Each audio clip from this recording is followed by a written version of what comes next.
पावसाळा आता तोंडावर आलेला आहे आणि यंदाच्या पावसाळ्यातही वसई विरार डुबण्याची शक्यता आहे आणि यंदा निमित्त आहे रेल्वेचं यार्ड।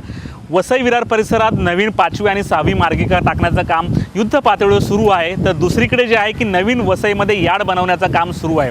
हे यार्ड झाल्यानंतर वसईची ओळख ही नवीन होणार आहे आणि हे यार्ड आमच्यासाठी फार फायद्याचं असणार आहे। परंतु हे यार्ड बनवत असताना मोठ्या प्रमाणावर नाले बुजवले जात असल्याचं समोर आलेलं आहे।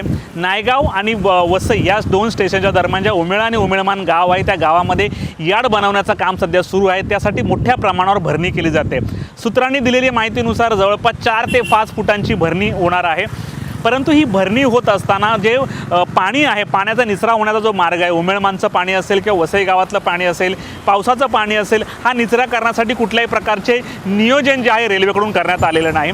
जे जुने नाले आहेत, जुने कलवट आहेत, ते देखील बंद करण्यात आलेले आहेत। त्याच्यात माती भराव करण्यात आलेला आहे, छोटे छोटे पाईप टाकण्यात आलेले आहे। याची माहिती जी आहे वसई विरार शहर महानगरपालिकेचे स्थानिक नगरसेवक असतील त्यांना माहीत पडली। माजी महापौर आणि तिकडचे स्थानिक नगरसेवक प्रकाश रोडिंग यांनी आपले शिष्टमंडळ त्या ठिकाणी नेलं आणि त्या ठिकाणी रेल्वेचे देखील काही कर्मचारी उपस्थित होते। त्या ठिकाणी जर पाहिलं असता JCPच्या सहाय्याने माती भराव सुरू आहे आणि ज्या ठिकाणी हा भराव सुरू आहे त्या ठिकाणी पुन्हा एकदा कंपाऊंड वॉल बांधण्यात येणार आहे।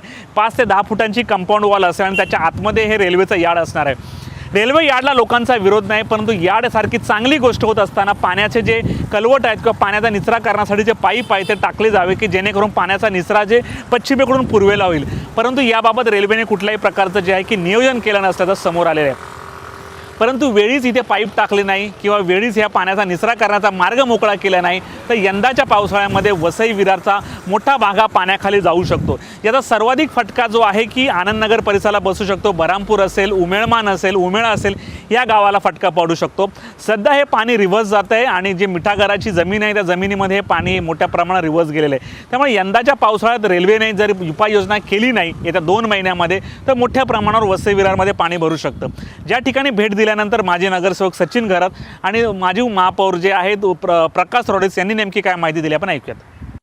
इथे रेल्वेने यार्ड बनवण्यासाठी भरणी चालू केलेली आहे, पण या भरणीमध्ये जे पूर्वीचे जे मार्ग होते पाणी जाण्याचे त्याच्यामध्ये भरणी केल्यामुळे आपला माणिकपूर, बरामपूर, तांदूळ बाजूर करून येणारं पाणी, त्याच्यानंतर उमेळमानचं पाणी आणि पापडी करून आपला दत्तानीकडून येणारा जो पाणी आहे तो पाणी अडणार आहे।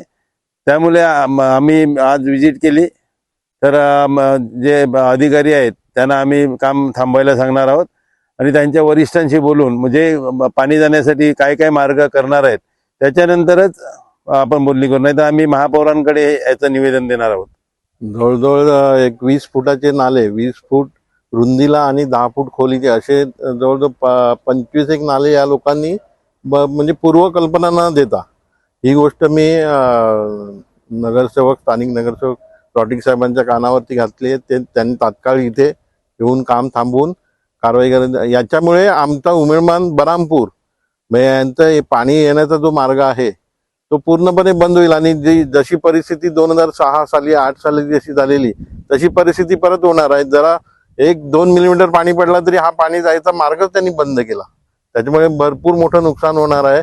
ते त्यांनी तात्काळ म्हणजे आता रोडिंग साहेब बोलले महापौरांशी चर्चा करून, पण आपल्याकडे अंदाजाने 6 फुटाच्या वरती भरणी होईल। म्हणजे आता जे लेवलला उभा आहे म्हणजे माझ्या उंची एवढीच भरणी त्यांची प्लॅनिंग आहे। ते कॉन्क्रीटचं एक रिटर्न वॉल करणार आहेत, हे सगळे आहेत। आता इथून आमचा पाणी ईस्टला जातो, ईस्टचे सगळे नाले त्यांनी पाईप टाकून, तर त्यांना माझी एकच विनंती आहे का तिथे मोठ्या उगाड्या बांधा, तर त्यामधून त्या नाले सफाई करता, साफ करण्याकरता राहतील अशा व्यवस्थित बनवल्या तर ते चांगलं हे होईल।